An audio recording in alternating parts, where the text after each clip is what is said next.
Hello everyone and welcome to the channel. I'm Emmanuel, I'm an airline pilot, and today let's have another look at the latest beta update for the aircraft and avionic update Boeing 787 that's currently in development.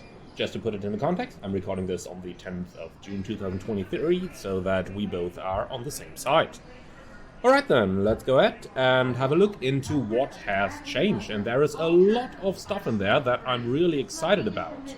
So this is what the current changelog looks like, and we can see that we've got added system functionality, the auto mode for seatbelts, the cabin chime button functionality, we've got the air conditioning crew alert messages, we've got auto engine and wing anti-ice system logic added, the heading bug automatically syncs to the runway heading, then we've got some TCAS symbology added, and most importantly that one over here.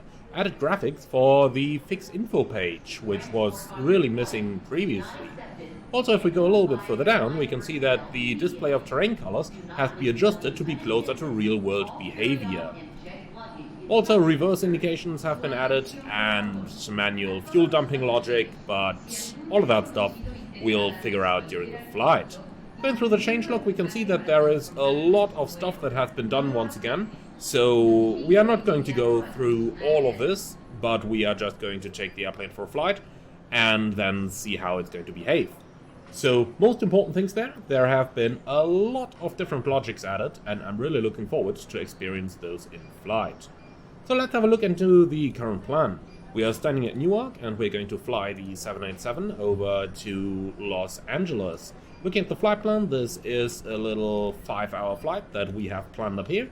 And I do expect this to take maybe about an hour or so in the video, as I am going to use my time acceleration once again, which turned out really popular with you guys, so that those parts of the flight which are normally not watched that actively are simply skipped over. Alright, with all of that said, let's have a very quick look into the weather conditions that we're actually expecting for the flight. And going all the way down here, we have our departure airport Newark, which is looking good all day long. Arrival Los Angeles is pretty much the same thing. We're expecting an overcast somewhere around the region of 2,500 to 3,000 feet, so really not much of an issue. And then looking at the alternate Ontario, we basically have a good forecast as well. So not really any reason to take any extra fuel. For that reason, I'd say we are going to take a departure fuel of 73,000 pounds. Yes, we're flying in the US, so I am using pounds for this one. So we're expecting around about 73,000 pounds, and the rest of it is going to come straight from our load sheet. Okay then, let's quickly go ahead and load up our airplane. Unfortunately, still through the simulator's own weight and balance tool over here. So let's see, we are looking at 73,000 pounds for the trip, so we can take it pretty much like this, tiny bit more. And then for the payload, we're looking at 106,200 pounds. Once again, I'm simply going to drag and drop the slider. Here we are, 107,000. That is close enough for my taste. Alright then, let's head over into the airplane and let's start having a little bit of fun there. You guys know the drill. I'm not going to go too much about all our talking over here.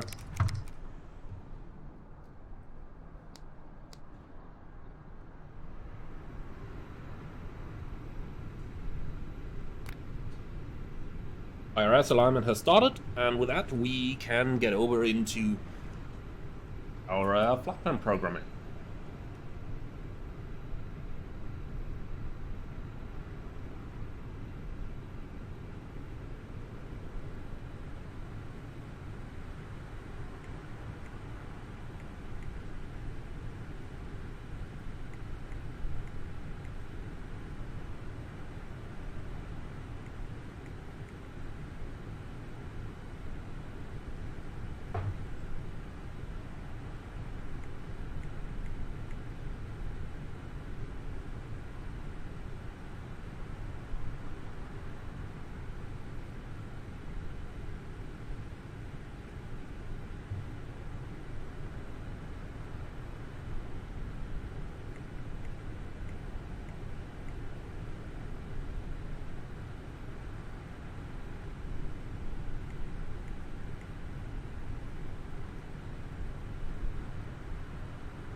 Alright then, are you ready for the departure briefing? The setup should be pretty much complete by now.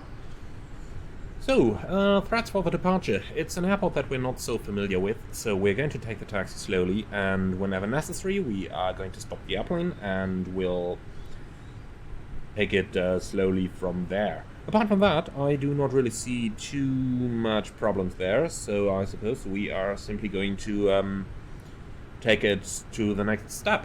And for the route check, let's see, we have a routing of 2,145 nautical miles on there. And if we have a look into SimToolkit Pro, we see that we should have 2,152. So that is more than close enough, so we can assume our route to be accurate. Now, for the taxi, we are basically parking on stand number 102. That's going to be pushback facing towards the...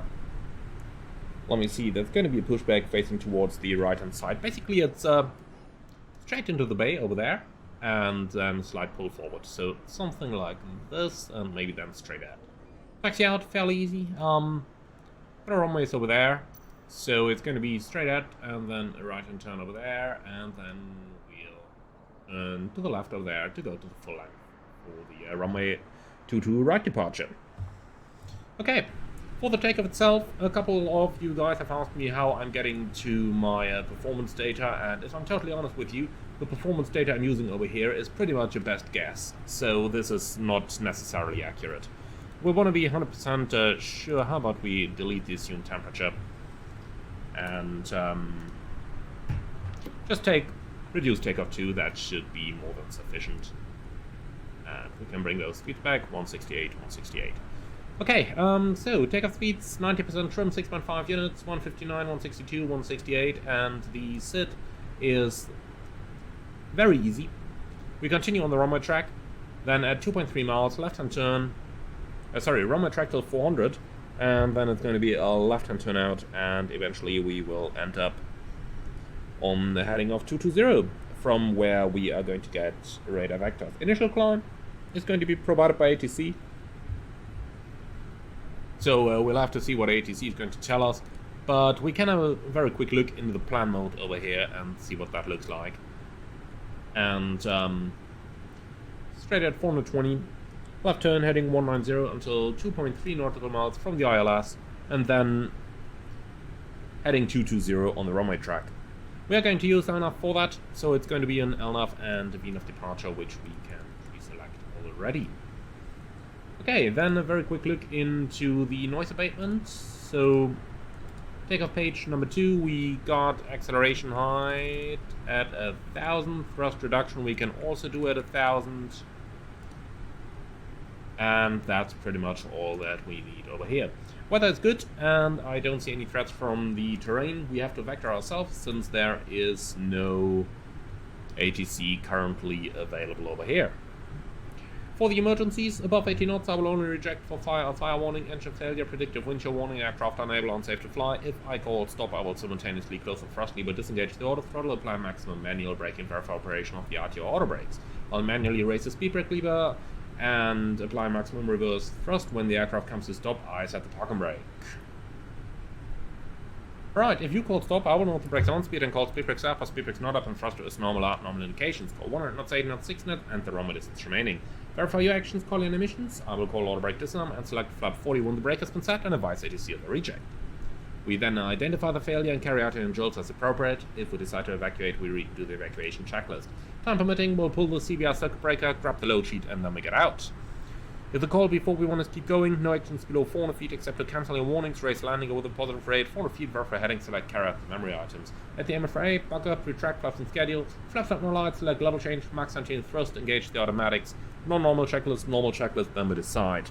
The sector MSA 3000 feet is going to keep us safe, and if we absolutely have to, we can go simply straight ahead, and otherwise we can also go straight ahead and follow the river and then make a left-hand turn out over the water. But that is going to get us into the vicinity of the traffic at JFK, so just have a good eye on that. If we can by any chance, we're going to take radar vectors to the northwest, which is going to keep us safe. Alright, that should be it for the briefing. You have any questions, comments or concerns? No? very good. Then let's go ahead and read our pre-flight checklist. Park and brake, set, fuel control switches, cut off, pre-flight checklist complete. Okay then, please do not disappoint me today, GSX. Prepare the position for departure. Very quick check, by the way, over here at the different system displays. There is a little bit new logic added there on the fuel page, but obviously we aren't going to see any of that on the ground. But what I just want to try, I have absolutely no idea if that's actually going to work, but let's say I arm the fuel jettison system. Here we go. That's what I wanted to show you. So now we're getting the indications of the fuel jettison system. Alright, let's disarm that before we accidentally hit the guarded nozzle box over here and actually start dumping. For obvious reasons, we don't want to do that. Okay, cockpit to ground. Go out, please. Please confirm doors hatches are closed, ground equipment is removed, bypass bin is installed, and we're clear to pressurize the hydraulics. Yes sir, we can confirm the doors hatches closed, ground equipment removed, bypass bin is installed, and you are clear to pressurize. Okay, thank you, stand by. Well, first of all, let's bring up the APU. That is definitely gonna help. But we can do the rest of the stuff already based on the ground power system. So, we shouldn't have any fuel in the center tank today, but let's have a quick look. And indeed, there is nothing in the center tank. So those are gonna remain off. Okay, we'll keep the beacon off for now, because they still need to remove the ground power unit. But apart from that, here we go. We want the nose to the left side, please. Apart from that, the APU should be available any moment as far as I can see. So, let's quickly trim it.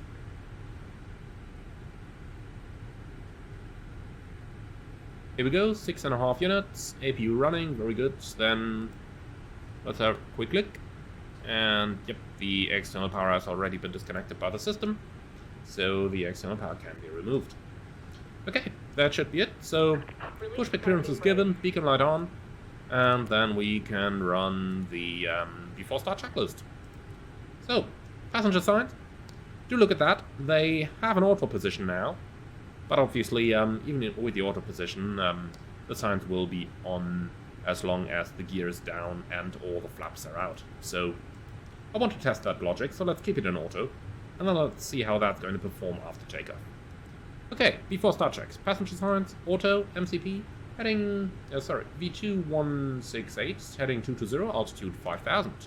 Takeoff speeds, we've got 159, 162, 168, and that's checked and set. CDU pre-flight, complete, trim, 6.5 units and 0. Taxi and takeoff briefing completed, beacon on, before start checklist complete. Okay then ground, we are clear to push and the park and brake is released. That's one where we can put in the XPDR, welcome to the US.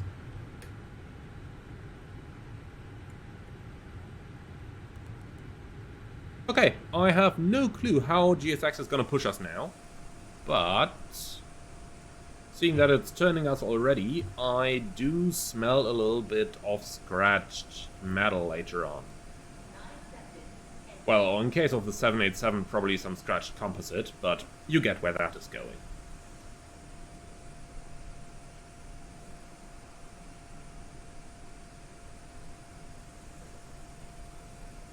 Is it maybe trying to get us onto that part over here? Yeah, probably GSX is mistaking this gate entrance to gate 120. Or it's trying to push us onto the road. If you look at the angle, yeah, maybe it's the road that it's going for. In any case, that is not something where I actually want to be pushed. So for that reason, I suppose, we just go, GSX, stop here and complete pushback procedure, please. And in the best case, you also get the marshaller away from our engine. Okay.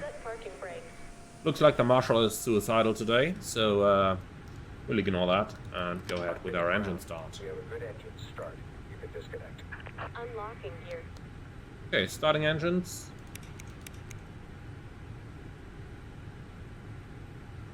As always, electrical start. I'm still hoping they manage to get the load shedding in, because that's really something you'll only notice on the 787. But I suppose that's for future update, hopefully. And if not, I'm very sure that the community is going to create a mod in the aftermath that is going to add the load shedding.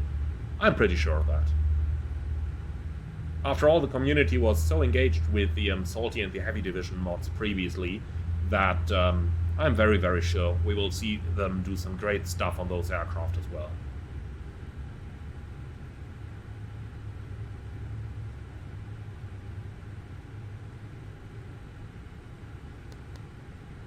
Okay, here we go. Starters are disengaged. And as soon as we meet the lines, here we go, engines running. Okay, cool. So, tow truck disconnected. Bypass pin removed. Okay, thanks, clear disconnect and see ya. Left is clear. So, APU Right off, clear. anti-ice auto, flaps, we'll take 5. Then we can do the flight control check. Full up, full down, neutral, full left, full right, neutral, and the rudders, full left, full right, and neutral. By the way, does anybody of you know, when I'm pressing my control column all the way down, the little indications don't go all the way down? Is that normal for 787, or is that just something for a future update? Recall, engine indications can go. By the way, quick thing here about the recall. For some reason, I need to press it twice in order to get the recall showing over here. Like, internally it probably thinks there still is some messages there that it cancels on the first push, like this. And now, when I press it again, it's doing the recall.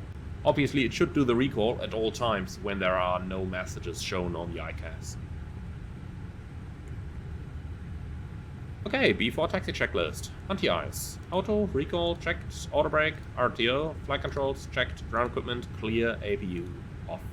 B4 taxi checklist, complete. Right, cool. With that done, I'd say we take it rolling. Okay, on the left. Okay, on the right.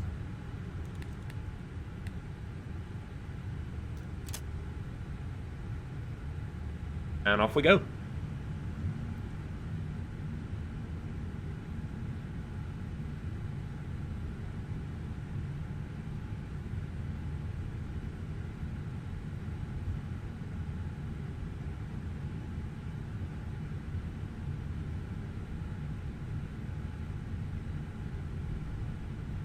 Obviously, we might have a little bit of scrap metal on the gates adjacent to us right now, if there were any aircraft there. But I suppose if you save money on your pushback crew, then you can't expect the pilots to rectify it all.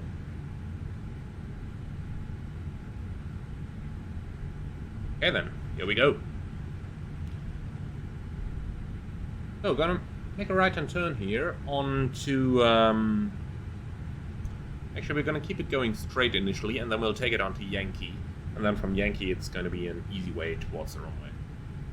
Okay, the left is clear, the right is clear.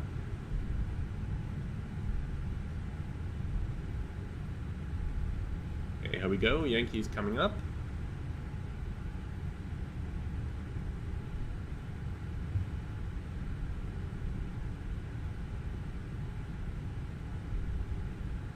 And here we go.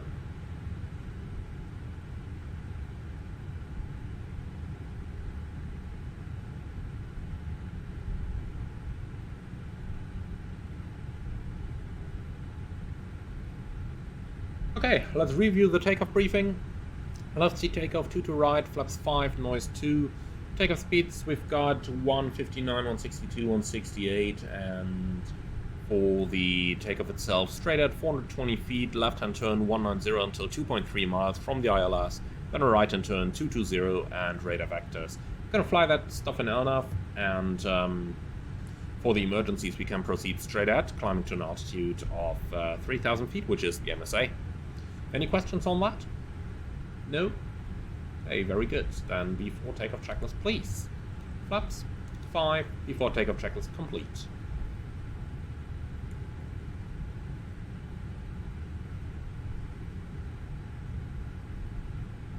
Okay, clear on the right, clear on the left, but I want to take a little bit further out and then to the left hand side, just to be sure that we actually take the maximum runway length that is available for us, because even though we are relatively light for a 787, we need to keep in mind that we have derated our engines. So in real life, obviously, we would have done performance calculation and we would have taken the intersection into account.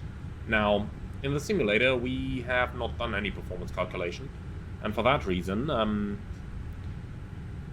I just had to guesstimate the values, and I want to be a little bit careful. The last thing I want to happen is, on a video like this, I overrun the end of the runway because I guesstimated a bit too little takeoff power. Spoiler, it did happen to me already.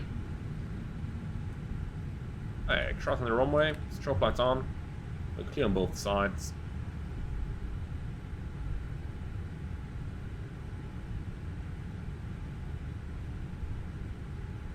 Obviously, it did happen to me already in flight simulation, just to be 100% sure about that.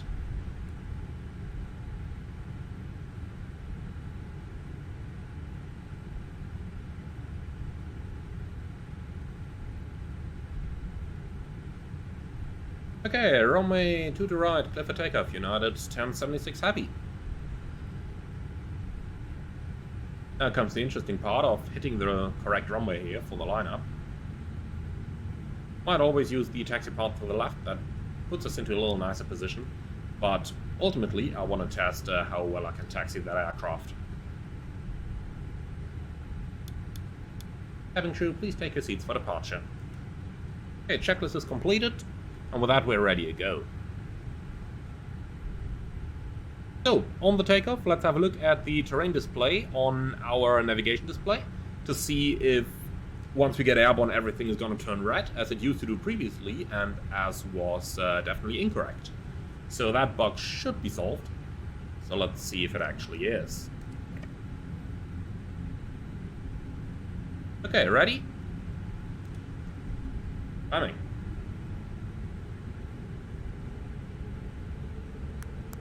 Let's take off first.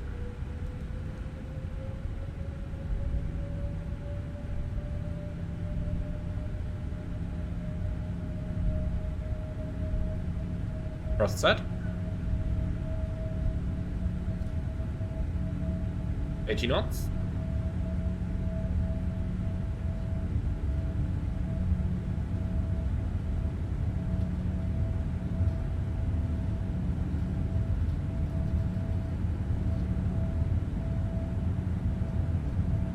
See, that's what I meant with getting rather close to the end of the runway with the guesstimated performance figures here. V1, rotate. Ultimately, we still have plenty of space available over here, but you can see where this would have led if I had added a significant assumed temperature. Okay, positive climb, gear up. So we look at the ND, and indeed it is looking a lot better than it used to. Very good. Even though LNAV isn't working right here, it doesn't take the turn, it seems. Well, then we're gonna do it ourselves. Heading 190 till about 2.3 miles. That's unfortunate that this stuff isn't working right. Probably I just picked an incorrect departure, but that certainly needs some fixing.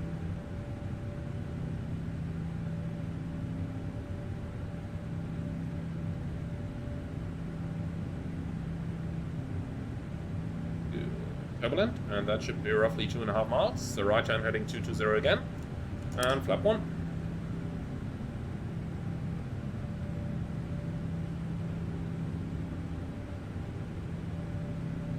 Flaps up.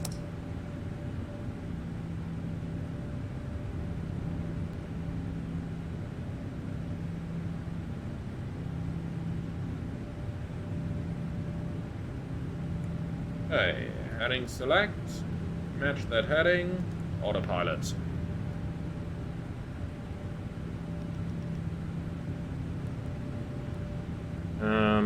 Quick look at the terrain display there, but we are probably too high already. Okay, doesn't matter. After takeoff checklist, landing gear up, and flaps up after takeoff checklist complete. Okay, let's get it into the right direction. The question is just where about is that? Okay, to the right, heading maybe to 310 or something the likes.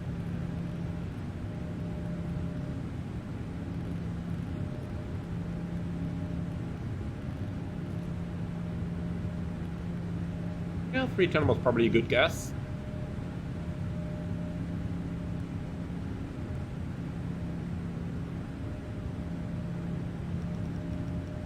Okay, climbing all the way higher. And then we can have a look at something real quick here. First of all, the train display seemed to function mostly correctly.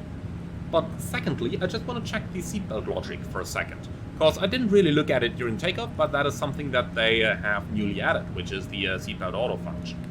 And basically in the auto position, the seatbelt should come on whenever either flaps or the landing gear are extended. So what I'll do, we are at 250 knots, that is below the maximum speed for flap 1. So I'll just quickly take the flaps out into flaps 1, and then we'll see if these seatbelts are going to come on. So flap 1. And flap 1 extended. Okay, it might be that they come up only after a certain speed. Okay, let's bring the flaps up again. We gotta check that on the arrival then. Looks like I was mistaken about the logic. Yeah, now that I'm thinking about it, in the big Boeings, they only come up after a certain flap extension. So we'll just have to check on that logic again. Might have been me being mistaken here. Awesome 10,000. So, was it me or did I just hear a chime in the background? Let's see if we can recreate that.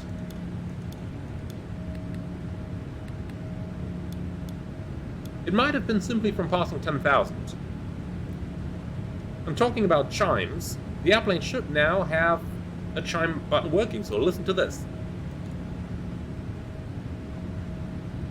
We can press it, and we can barely hear something in the cabin, or rather in the cockpit, but back in the cabin, they should have heard a chime ringing.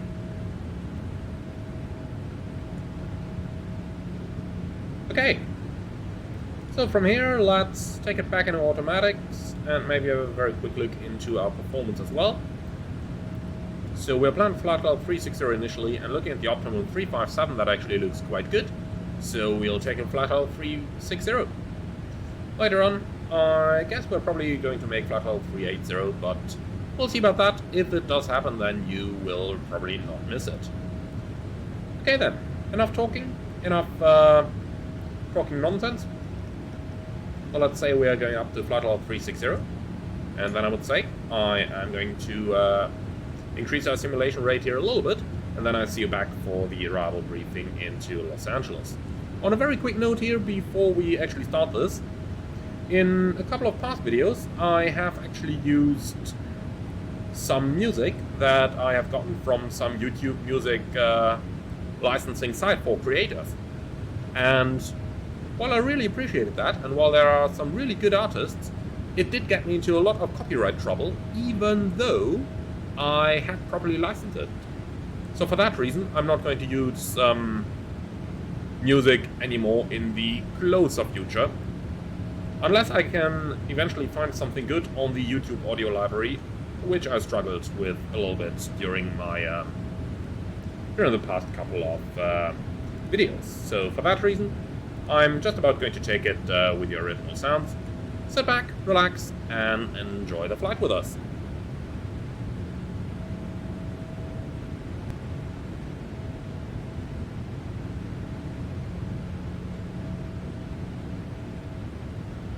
Well, or so I thought. Look at this. I enter the direct, I select it enough, but it only arms, doesn't go active. And if I look at the bottom of the navigation display there, you will see something. We're deviating from the route, but look at the offset indication there, 61.8 miles to the right. I have absolutely no idea where this comes from, but it definitely is some sort of a bug. Let's see if we can fix this somehow. Take the direct again. No, that's 76 miles off. Try that once more. Oh, look at that! Can you see how... Let's try that once more. Let's take the waypoint MacMan. Take that. Insert it. MacMan is armed. And if we go to the plan mode, it should show us MacMan in the middle, but it doesn't.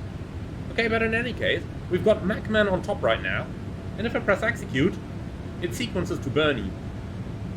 That's definitely not correct. So we actually got some bugs with the navigation system here. Well, you know what? I'm going to use heading select to bring it toward Bernie. And then let's see if LNAV eventually captures when we get close to Bernie. LNAV capture criteria in the Boeing, well, amongst others, if you are within 3 miles from your route, it should capture. So let's just take it with heading select towards Bernie. Or actually, we're going to use track select for this. So let's fly on track select towards Bernie, and then see how that thing is going to evolve. In any case, I'm going to speed it up a little bit now, and then you will be able to make your own opinion based on that.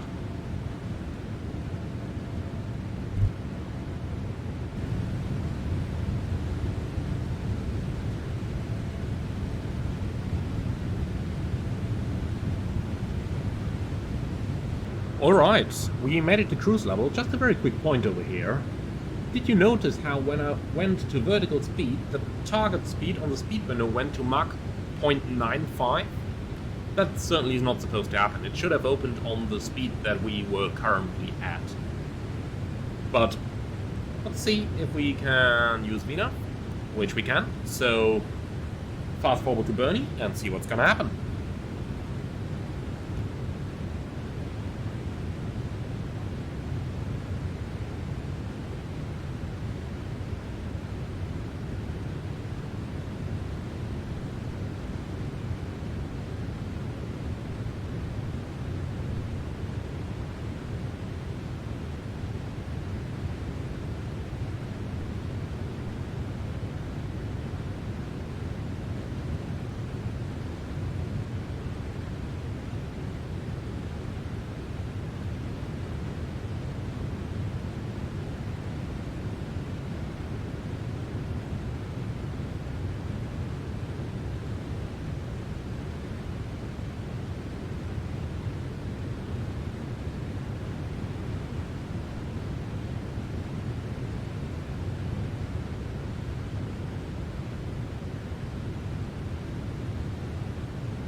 And here we go. We've got LNAV capture. I have absolutely no idea why or where it is turning right now, but for some reason it tells me I'm 1.3 miles to the right of our course right now.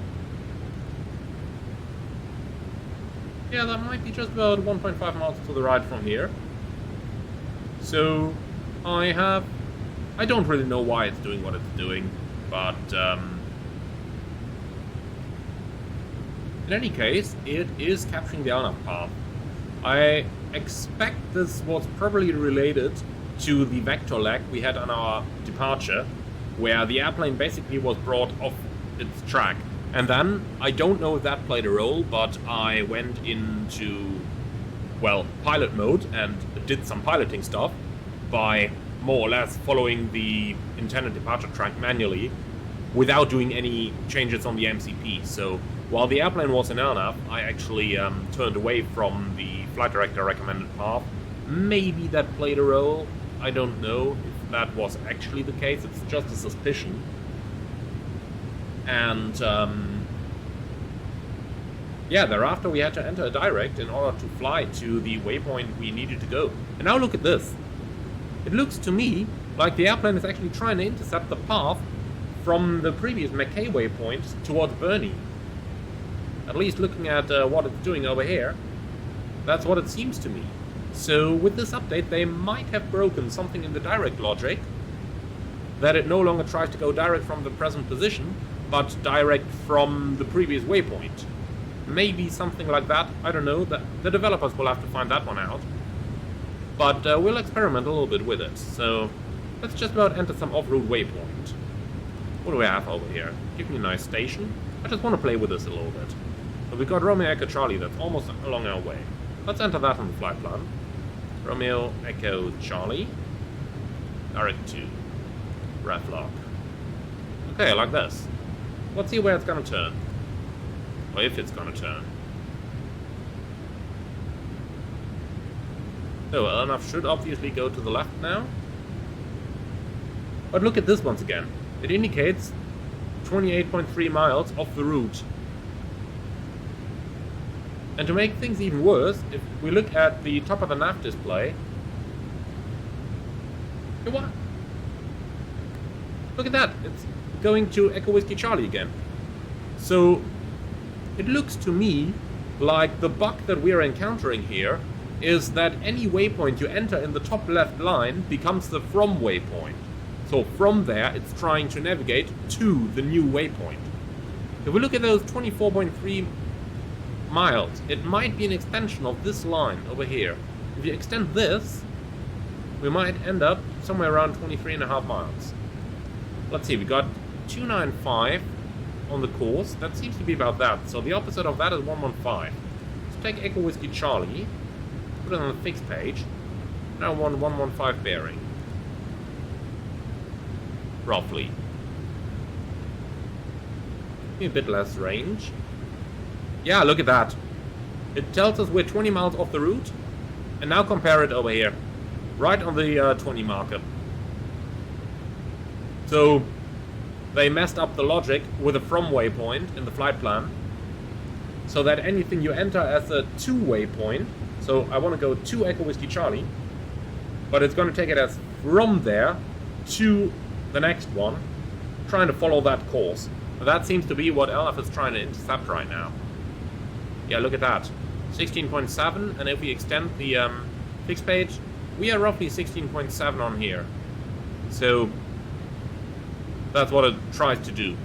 Obviously, that is not correct logic. That is not how the airplane should behave. So, they broke something in the direct logic with this update.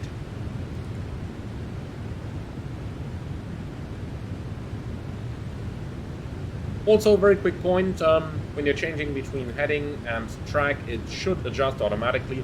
Like, if we have a track of 277 selected, and we currently have a wind correction angle of about 5 degrees, then you go to heading, it should go to a heading of 282 in order to correct for that wind, so that it doesn't start a turn when you change between heading and track. On the more positive side, though, we had a good chance to try out the fixed page, which has been added newly as well. And looking at the fixed page over here, we can add our bearings.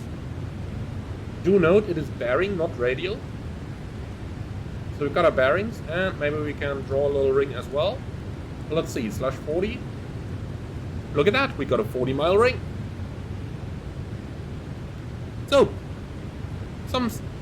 couple of steps forward, for sure, and a little step backwards as well there. But eventually we are getting towards our route, and I'll just keep monitoring what LNAV is doing over here. And I'm going to accelerate this a little bit, because I'm sure it is going to get a little bit too boring for you guys. And that way we'll just keep an eye on what is actually going on. Okay, cool. So, I see you a little bit later in the fight.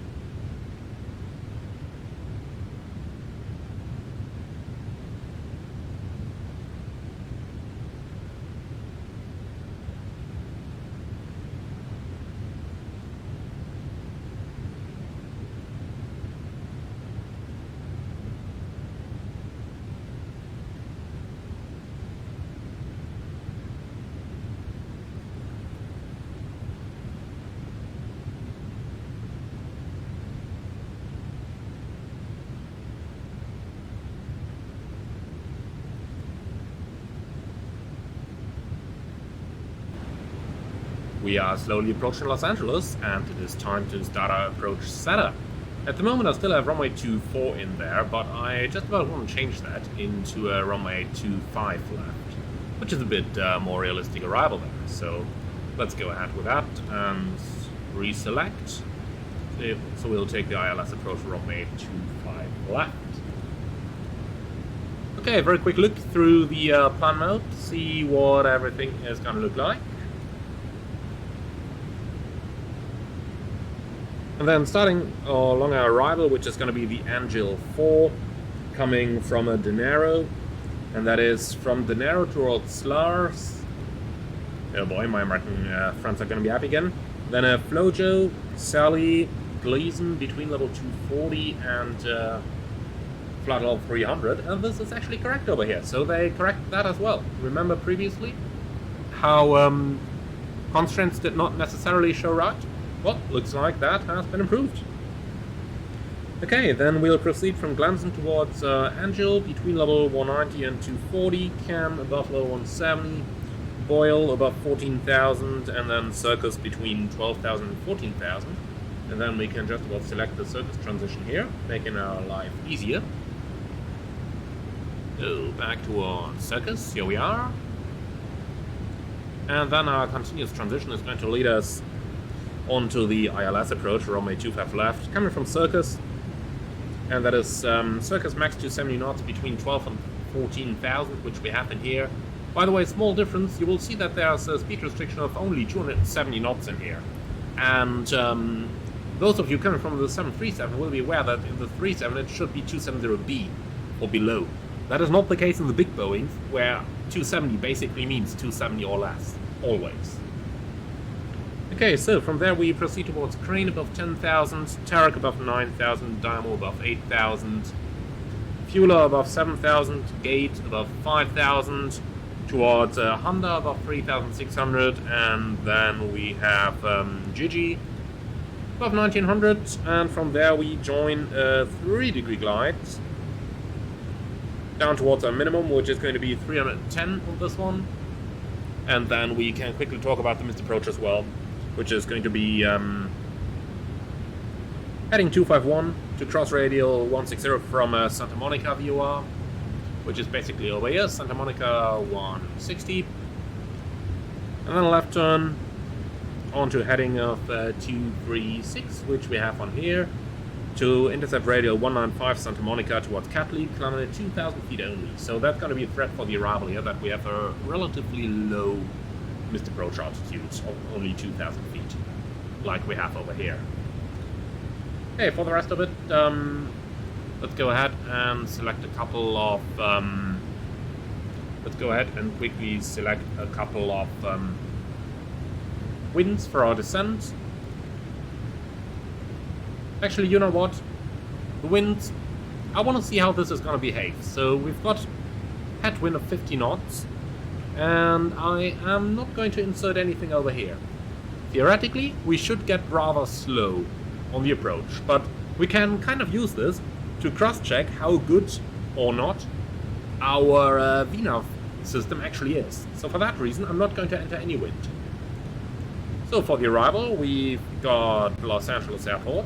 And here's the next thing that I quickly want to check. So let's just about go back to plan mode. And if you look at where exactly the symbol of the airport is that we've just added, which is kind of behind the runway threshold here. That's a different behavior from what I would expect. So in the 737, you know, if I want to set a ring around my radials, then I could always simply go ahead and select runway 25 left, for example. Romeo Whiskey 25 left. Now in the big Boeings, theoretically, when you have an arrival runway entered, and then you enter your ICAO code in the fixed page, it should draw the position directly at the threshold of the landing runway. But looks like this one isn't doing it, so we'll just about keep it at that. Okay, cool. Final thing for us to check here is going to be the nav radio page, and over here we want Santa Monica, which we'll need for the arrival. SMO. Unfortunately, we can't enter courses quite yet, but we do have our ILS 109.9, 251 the course, And that matches. Okay, so that should pretty much be it. Minimum's 310, we can still select that. Oh, that was a bit too quick. I still find it quite hard to actually select the minimum precisely here, because eventually it just starts jumping too quickly. But here we go, 310, that should be pretty much what we need. Okay, another thing they fixed with this update is that when you overfly the top of descent, it should no longer go into the descent mode, unless you actually selected the MCP altitude down. So I'm on purpose overflying this right now, just to see how the airplane is going to behave. Okay, crossing the TD now. Oh, look at that, it's jumping backwards. But just about a mile. Let's see what's gonna happen now, and it's gone.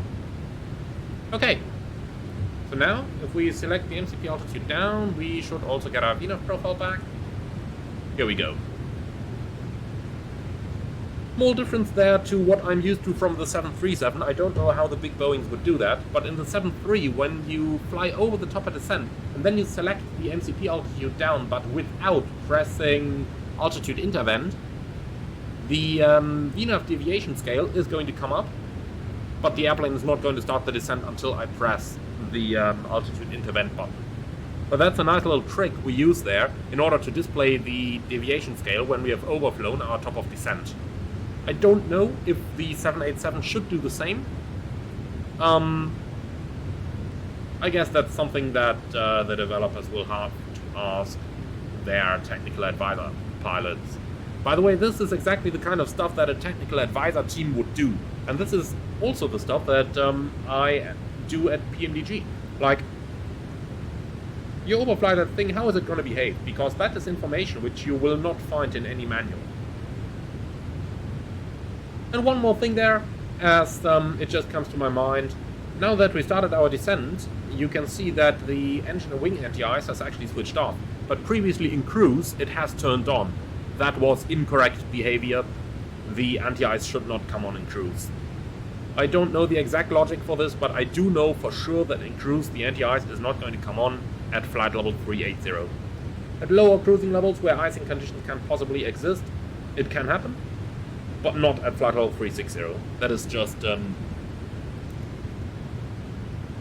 yeah, that's just not going to happen. Easy as that.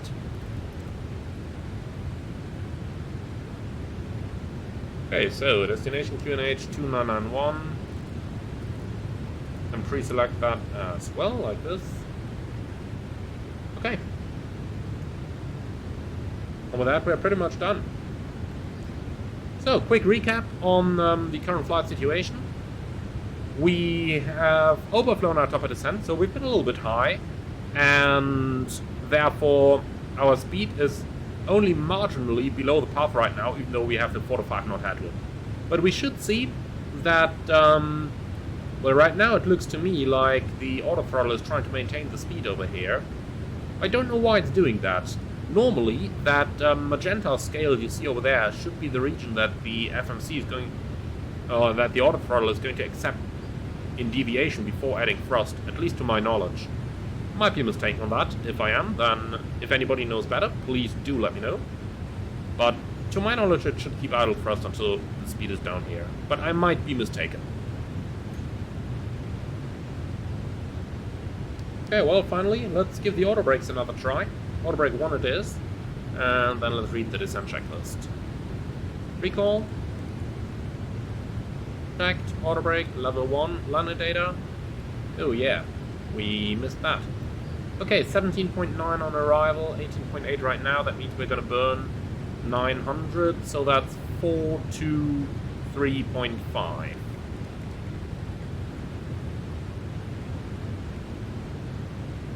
Here we go, flap 30 landing. Okay. See, that's the reason we're doing those checklists. Oh, and where's our airplane turning? And why is it climbing? Airplane, what are you doing? We passed Salty. The path jumped away, and Oh boy, what are you doing, airplane? Looks like over here at Sally it had some trouble when overflying that. Also look at how the airplane now thinks it is below the VNAV path, but nonetheless maintaining altitude. Why is it doing that? This doesn't do a lot of sense to me.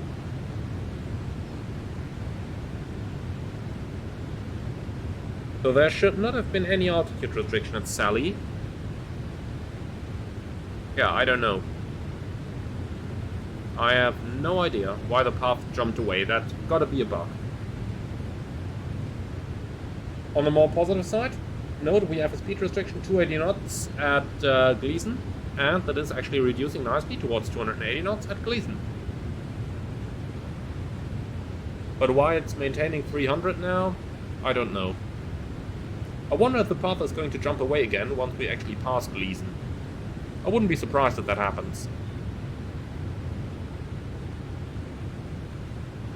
But we'll see about it. Let's keep monitoring. We are approaching Gleason. Oh, look at that! Now the path is jumping to below. That is definitely not the kind of behavior we should have seen. The restriction at Gleason was between flight level 240 and flight level 300. For some reason it maintained 300, and now that we are after Gleason, it's dropping down. That should not happen. Okay, time to use the speed brake. Let's catch back up with the path. We got an FMC message there, drag required. Yeah, that's anticipated. Okay, and down we go. By the way, I believe that was in the last update already, but look at that. Full speed brake, and we're doing a nice 5-degree nose-down descent at 4,700 feet a minute. That is much better than the original version, or rather, much better than the first beta that we have gotten like a month back. Okay then, back on path, speed brake up, or rather speed brake down, Boeing logic. And then we can continue the descent checklist. So, landing data, 030, 150, minimum 310 set, approach briefing completed, descent checklist complete. Okay, that was interesting. Let's see what's going to happen after Angel. I'm just going to select the MCP all the way down now. Let's see how VNAV is going to do this. So, 10,000 feet is set. By the way, a quick word here. I'm going to keep the seatbelt sign in auto to see how that is going to behave. Okay, now we're established on a nice profile again. Let's see what's going to happen next. Passing Angel, which is between altitude once again. Unfortunately, we don't have a VSD. This is where it would really come in handy if we had a VSD available. Because the VSD would tell us exactly what the airplane's VNAV is planning. Unfortunately, we don't have that. But it would be nice to see what it's going to do after Angel. Like this, we can of course simply sit it out. And we've got the FMC message, drag required again. We're going to ignore that for now. Clear and clear. Okay, let's see what's going to happen. If the path is going to jump again, or if it is just going to continue as usual. Look at that. This one continues as usual. So yeah, not sure why it's previously jumped around, but now it's definitely looking a lot better.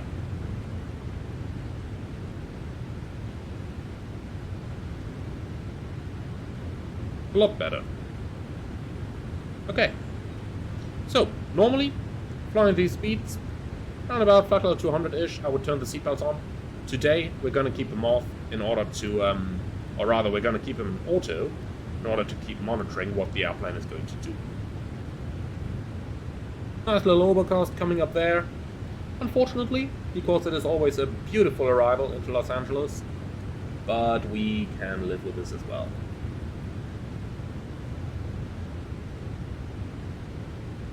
So as we're coming in, very quick view over the changelog once more, just to see if there is anything in there that we wanted to have a look at that otherwise we would be missing. So just a quick look. And we've got auto mode for seatbelt, we're checking that. Added cabin chime button functionality, we tried that.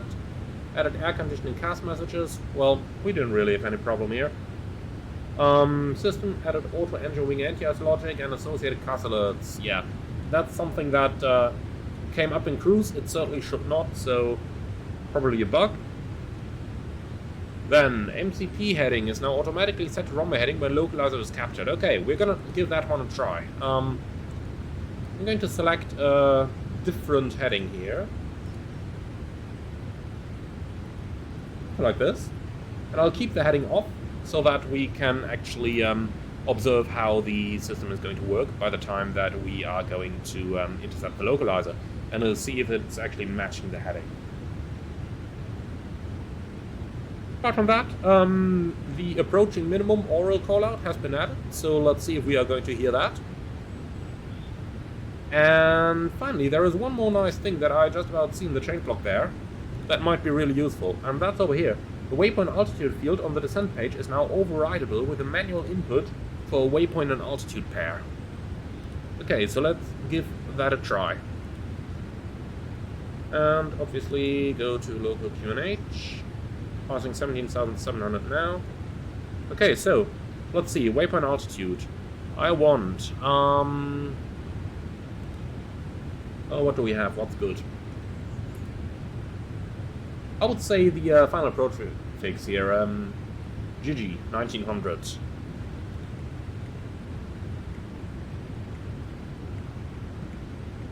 Let's give that a try. Here we go. Okay, nice.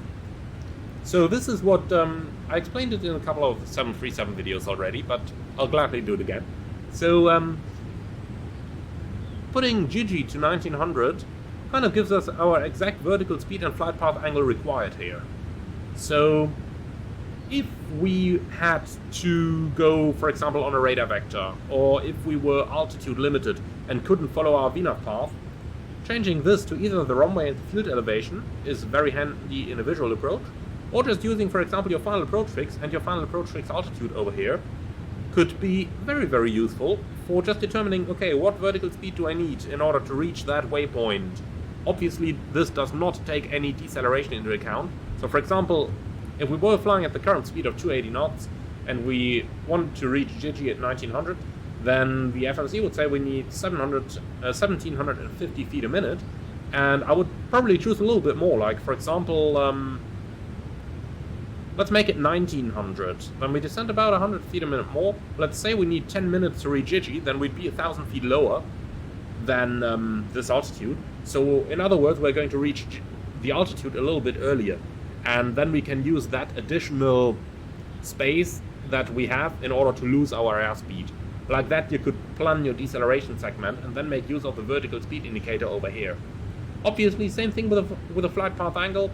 It says 2-point-something degrees right now, and you could always change this and not fly in vertical speed over here, but in flight path angle mode.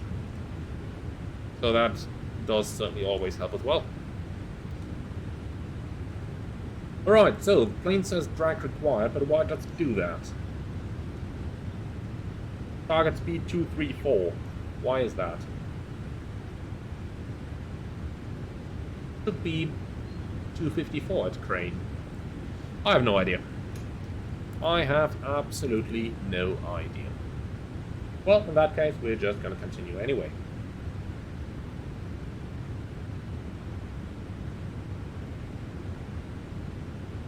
Now, until we reach an actual real speed restriction point on the arrival, I am going to keep the speed, and by the time we reach that, I'm going to alter it manually. But looking over the chart, there is certainly no speed restriction that would warrant a reduction to the flap up speed, as the airplane is trying to do right now. Another thing there that would be really handy right now, I don't know if the actual 787 would do that, but the 737 does. And that is, the target speed would be marked in magenta on the VNAV pages. So, for example, right now we're in a situation where we don't know where that target is coming from. But in the 737, for example, it would mark speed in transition 240/10,000. if that was the speed target. So this would be magenta if it was the speed target. And if it wants to slow down any further, then it would, for example, change to flaps up / whatever the new speed target then is. Again, that is 737 knowledge, so I don't know if the same applies to the 787 as well. I would kind of expect so, but I don't know it for sure, and for that reason, take it with a grain of salt. It might be right, it might not.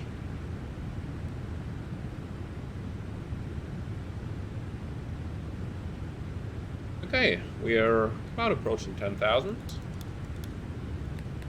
Lights on. We keep the seatbelts on auto, as explained earlier. We want to check that seatbelt behavior.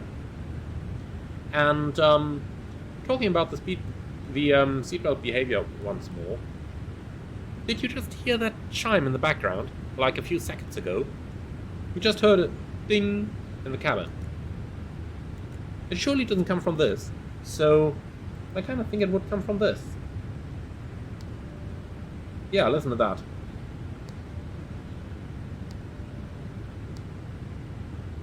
However, even though it gives me a chime, it doesn't show me the seatbelt indication. What if we turn it on now? Do we hear chime again? No. Okay, but if I turn this on, I get the indication. If I turn this auto, I do not get the indication, which basically would mean that the seatbelt would be off. But, judging by the chime, listen to this. It seems to me like the seatbelts come on automatically below 10,000, but the logic isn't showing it on the ICAS. Well, that's an interesting observation, but we'll just keep flying, and we'll see how we are going to go along, and if it eventually starts showing up. So I'll just keep flying, maybe it starts showing up, because that would indicate a discrepancy in the logic. By the way, this is a nice example of how beta testing is usually done. The other thing I quickly want to mention is this. Looking outside the window over here, we can see that we are slowly descending into the valley leading into Los Angeles. Now, if we look at our terrain display, we can actually see that terrain indication on the right-hand side over there. So that's something they improved with this version as well, just like I pointed out on our departure. And the interesting thing is going to be, are we going to get any false indication by the time we get down to ground level of Los Angeles? I didn't see any on our departure from Newark, but we are going to keep our eyes peeled to see if anything like that comes up. In the meantime, we can read our approach checklist. So we've got the altimeters, 2991 set on each side. Unfortunately, the button to transition between hectopascals and inches still isn't simulated, so the standby is stuck on hectopascals. Anyway, altimeters set, approach checklist complete.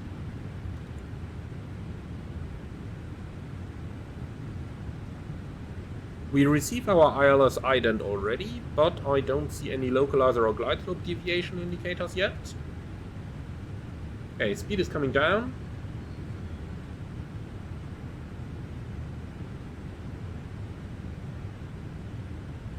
About to enter the clouds, temperature 27 degrees, so we certainly should not see any anti-ice going into the clouds.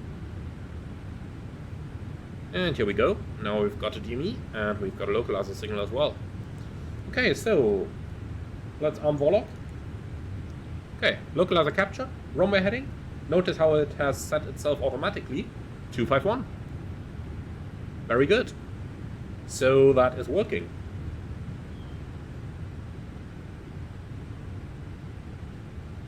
"19 miles out, I'm going to keep the speed up for now.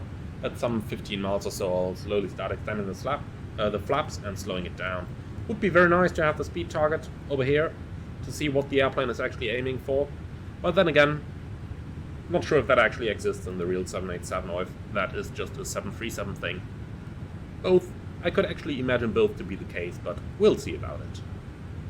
Another thing that's new that we'll have a look at after the landing is the thrust reverser indication. So when the reversers are active, we should get an indication for that on the ICAS. So let's see if that is actually going to happen or not. Interesting once more, look at the DME, telling us we're 16 miles out. Look at this, we're more like 13 miles out. Oh well, Microsoft Flight Simulator. Any information? Yeah, not really. Okay. Well, it doesn't matter. Let's go flap 1. Speed's checked.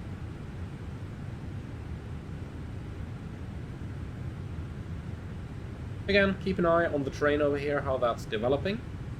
As we're descending lower, and we get more and more mountains in sight. Okay, we got a glide slope signal there. Approach armed. Glide slope capture. Then we can set our missed approach altitude, 2,000 feet. And look at that. The speed window just opened at 155 knots. That certainly doesn't make any sense. I would see no reason why it would do that. Okay, flap 5. So yeah, when it's transitioning from VNAV into an open speed window, there is still some logic things there that I don't think are correct. Then again, I'm not a rated 787 pilot, so I might be mistaken there. But at least judging by general Boeing logic, I would absolutely not know why it would do that. An Airbus might do it, but we're not sitting in one. Okay, flap 10, let's start getting the speed down.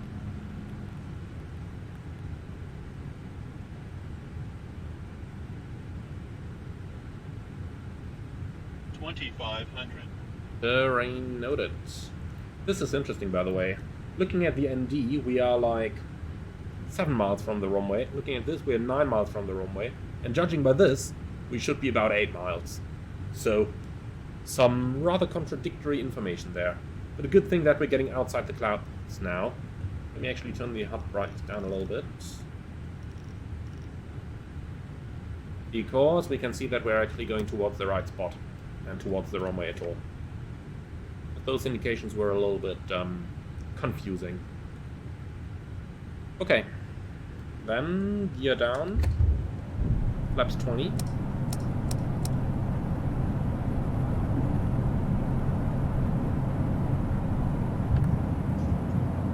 And the landing checklist. So, flaps 30. So, speed brakes, on, landing gear, down, flaps.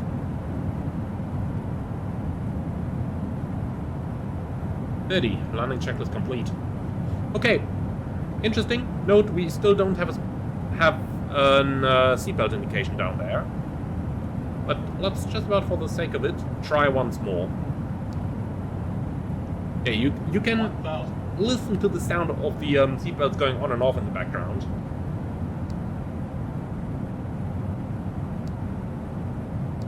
It just seems that the indication on the ICAS is still bound to the switch, which obviously is not how it should work. But nice little check there. They did some work on it, but ultimately there is still an issue in there. Well, that does happen, I believe. Okay, autopilot off. Let's get it flying.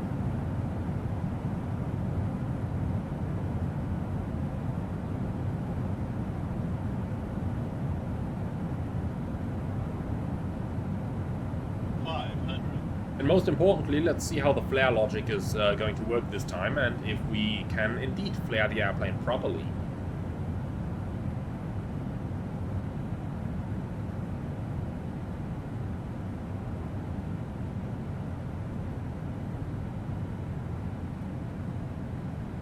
Minimum.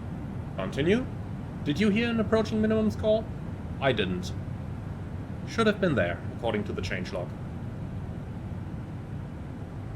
50, 40, 30, 20, 10. Okay, flare, flare, flare. Down. Okay, nice. So, we got the reverse indication as we should. And we've got an auto brake indication, so the auto brake just disconnected itself. I don't know why it would do that, but let's go manual.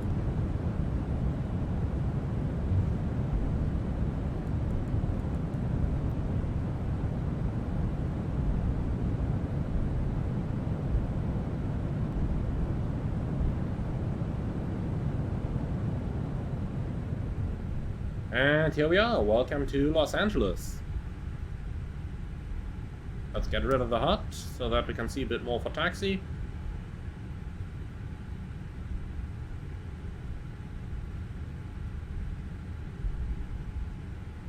Okay, crossing 25 right, and then we'll proceed towards the gate.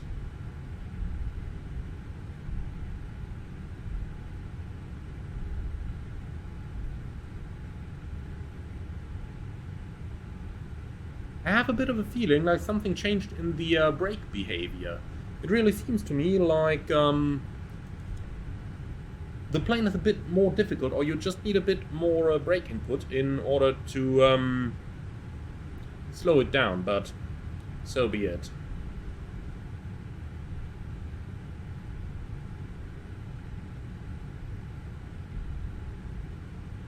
Okay, we will not take it here, but on the next taxiway, I have no idea if that is correct procedure, but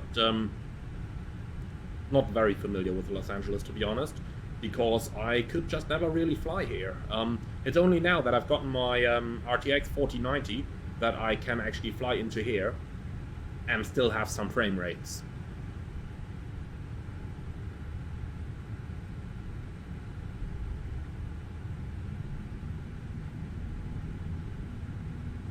Okay, here we are. Nice. Let's clean it up. Small point here on the auto brake. When applying manual braking, it should go to disarm and not to off. But for some reason it's going to off. That seems to be a bug as well.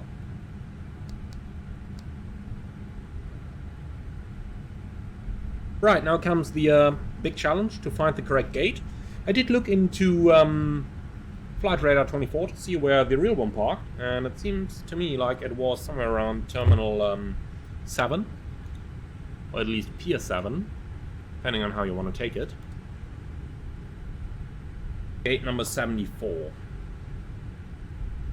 We just about got to find that. Obviously, would be much nicer if we had a proper ground map and not this 2D view of the AFCAT. What do we have here? 68. Then we've got to go one further. Not this one, but the next one.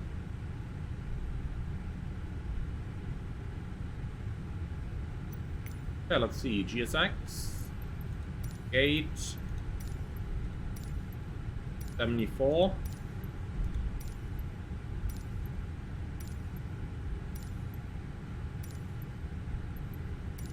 We go. Don't need to follow me.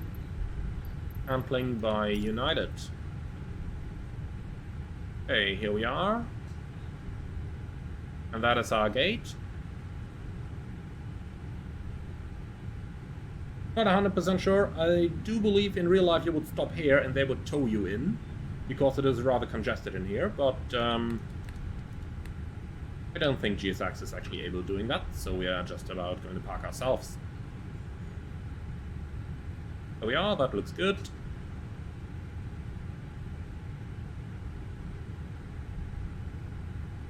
Okay.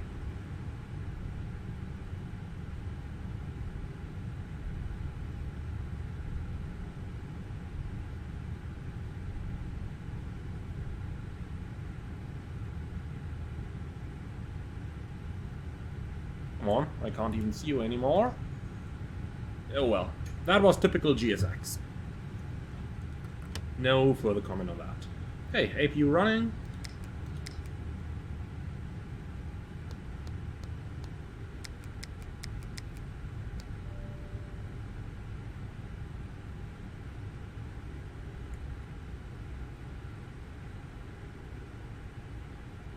Okay, engines below 20%. Shutdown checklist. Hydraulic panel. Set. Fuel pumps off, flaps up, park and brake, set, fuel control switches, cut off, shutdown, checklist complete. Let's see, can we get a deboarding? Deboarding requested. Yes, we can. Alright, that's it. Thank you very much for flying, everyone. So what is my feedback? Well, it was an interesting flight. The plane did some things very right. There is certainly some improvement visible in here, but they also added that LNAV bug, and we also encountered that one VNAV issue on the descent. So, looks like we went 3 steps forward and 1 step back. Which in total still is 2 steps forward, but I do believe they gotta have to do a little bit of fixing with those direct tool logics, because they are definitely paramount to have and to have them working correctly. In any case, I do certainly see they made some very good progress over here, which I am really happy about, and I do look forward to fly the 787 more. Also do know that you can kinda land it smoothly. Well, there's still a bit more improvement to be made from my side, from my piloting technique, but in my defense, I flew primarily Airbus in the recent days on the simulator, so I wasn't 100% fit on the 787 either. In any case, that's going to be it for today. I surely hope you have enjoyed this one. Do let me know in the comments below, and then I'm looking forward to see you all again very soon. Last comment over here, look at how they haven't opened the aft cargo door while taking the containers out. Okay, thanks for watching, and I'll see you all again hopefully very soon.